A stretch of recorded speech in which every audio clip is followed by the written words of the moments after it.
किसानों के 3 कानून मोदी जी ने वापस लिया है, इस पे तमाम विपक्ष का कटाक्ष है, इस पे क्या कहेंगे आप?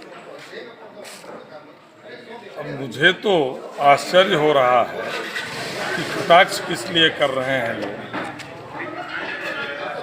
भारतीय जनता पार्टी का शीर्ष नेतृत्व वो हठधर्मी नहीं है।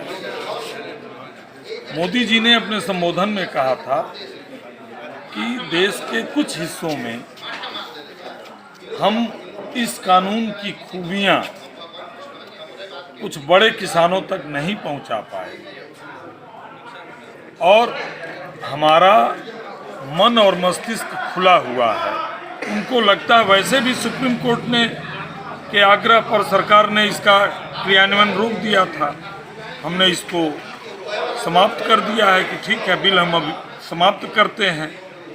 ये एक नए डायलॉग का रास्ता प्रशस्त करेगा और किसान हित में जो काम अभी किए गए हैं और जो मूल, मैं उन किसान संगठनों की बात नहीं कर रहा हूं जो धरना दे रहे हैं, जो किसान संगठन या किसानों के मन में जो चिंताएं हैं उस पर हम वार्ता करके उनका सुदृढ़ीकरण करके और वास्तव में किसानों की आय को दोगुनी करने के लिए जो जो उपाय संभव होगा वो हम करेंगे। कई बार आवश्यकता पड़ती है 4 कदम आगे बढ़ने के लिए 2 कदम पीछे हटने की। ये लोकतंत्र है। लोकतंत्र में हमें लग रहा था कि डायलॉग नहीं हो पा रहा है। अगर स्थगन से ही डायलॉग हो सकता है तो उन कानूनों को हमने अभी समाप्त कर दिया है। इससे बातचीत का रास्ता खुलेगा और मुझे विश्वास है इन कानूनों की जो खूबियाँ हैं और जिसे अब हम ठीक कहेंगे, जो कानून की खूबियाँ थीं, उन खूबियों के बारे में भी आज नहीं तो कल ये तथाकथित जो विरोधी हैं वो उसको स्वीकार करेंगे। आप ही के प्रिंट मीडिया और इलेक्ट्रॉनिक मीडिया के एक बहुत बड़ी हैसियत शेखर गुप्ता हैं और वो बहुत आलोचना भी करते हैं सरकार की, और उन्होंने इन कानूनों के बारे में लिखा था कि ये पॉपुलरिज्म की भेंट न चढ़ जाए, इस देश की खेती और किसानों की दशा बदलने वाले ये कानून हैं। ठीक है, आज अभी हम कुछ हिस्से में नहीं समझा पाए हैं तो इसको लेकर के देश में एक अनावश्यक विवाद न हो। कुछ अंतर्राष्ट्रीय शक्तियां भी इस माध्यम से हमें डिस्टेबलाइज करने के लिए लगी हुई थी, ऐसा कुछ न होने पाए, इसलिए अभी समय की मांग थी, इसलिए हमने इन कानूनों को समाप्त किया है। साथ ही एमएसपी की बात चल रही है।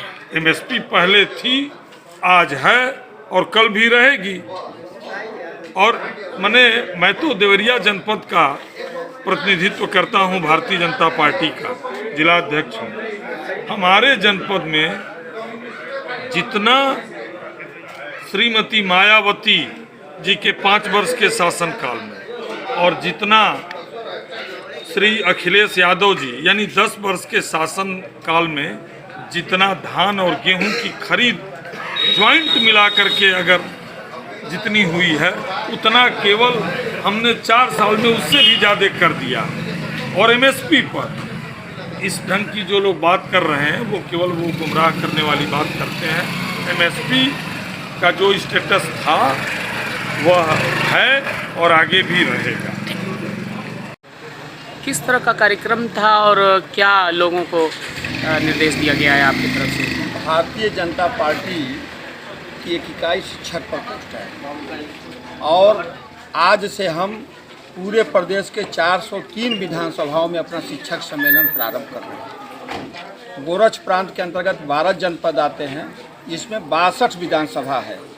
62 विधानसभाओं में आज के दिन ही शिक्षक सम्मेलन की शुरुआत हुई। पिछले 4.5 वर्षों में भारतीय जनता पार्टी की सरकार की शिक्षा के क्षेत्र में क्या उपलब्धियां रही हैं, इन्हीं बातों को बताने के लिए हम शिक्षक सम्मेलन कर रहे हैं। इन बातों को लेकर शिक्षक समाज के बीच में जाएंगे, इससे 2022 के चुनाव में शिक्षा के क्षेत्र में जो हमारी उपलब्धियां हैं, इससे समाज को हम प्रभावित करके अपने पक्ष में मतदान के लिए उनको प्रभावित कर सकें। चाहे प्राथमिक क्षेत्र में हमारी उपलब्धियां रही हैं, ऑपरेशन कायाकल्प, पारदर्शी नियुक्तियाँ, माध्यमिक क्षेत्र में पिछले कई वर्षों की 2011-2016 की जो भर्तियाँ लंबित हैं, जिनको इस सरकार ने हल किया, अब पुनः मार्च 21 में नया विज्ञापन देकर 15,000 के आसपास शिक्षकों की नियुक्तियाँ किया है। और जो कुछ भी हम कर रहे हैं पारदर्शी तरीके से, चाहे नियुक्ति के क्षेत्र में हो, चाहे केंद्रों के निर्धारण के क्षेत्र में हो, चाहे कक्ष निरीक्षकों की ड्यूटी के क्षेत्र में हो, सारे काम पारदर्शी तरीके से। अभी अंतर्जनपदीय और स्थानांतरण हुए हैं। पिछले 4.5 वर्षों में उत्तर प्रदेश की सरकार ने लगभग 35,000 अंतर्जनपदीय स्थानांतरण किए हैं, जिसमें पूरी तरह पारदर्शी तरीके से उन शिक्षकों का स्थानांतरण किया। माध्यमिक शिक्षा के भी क्षेत्र में पारदर्शी तरीके से स्थानांतरण हुआ है। उच्च शिक्षा के क्षेत्र में जो पिछले कई वर्षों से किसी महाविद्यालय में प्रधानाचार्य नहीं थे, इन्होंने पुरानी भर्तियों को, लंबित भर्तियों को विस्तारित करके सारे महाविद्यालयों को प्रधानाचार्य देने का काम किया है। और विज्ञापन 50 के माध्यम से मुश्किल से 2 महीने के अंतर्गत